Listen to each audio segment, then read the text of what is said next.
Medical कॉलेजच्या संबंधीनं स्थानिक लोकांनी हायकोर्टामध्ये काही याचिका दाखल केलेल्या आहेत.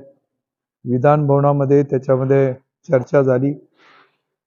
अतिशय गंभीर स्वरूपाचे आरोप मानहानी खटावचे लोकप्रतिनिधींच्यावरती झालेले आहेत आणि या गंभीर स्वरूपाच्या आरोप एखाद्या लोकप्रतिनिधीवर झाल्यानंतर त्यांनी त्याच्याबद्दलचा खुलासा करून त्याच्या तथ्य आहे किंवा नाही याच्याप्रमाणे स्पष्टपणे सांगण्याची आवश्यकता होती. अनेक लोकांच्याकडून सातत्यानं त्याच्यावरती मागणी होते व दुर्दैवानं त्याच्यावरती कुठलाही खुलासा केला जात नाही.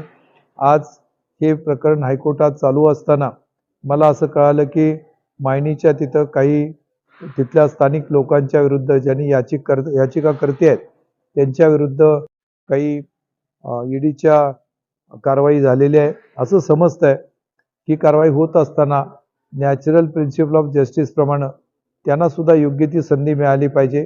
दोन्ही बाजूला योग्य ती संधी मिळून जे सत्य आहे ते जर समोर आलं तर निश्चितपणानं लोकांच्या मध्ये जे संभ्रम आहे तो संभ्रम जाईल आणि लोकांच्या मध्ये आज जे वाटतंय की नक्की काय झालंय, कशामुळे हे होतंय, असं जे काही संभ्रम अवस्था लोकांच्या मध्ये आहे, लोकांच्या मध्ये एक प्रशासनाबद्दलची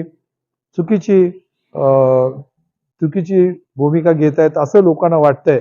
ही संभ्रमावस्था घालवण्याची आवश्यकता आहे. तर माझी विनंती आहे की याच्यामध्ये सरकारनं स्पष्टीकरण द्यावं आणि इथल्या लोकप्रतिनिधी याच्याबद्दलची वस्तुस्थिती समोर येऊन लोकांना सांगितली पाहिजे. आपला आवाज न्यूजसाठी एकनाथ वाघमोडे, दहिवडी.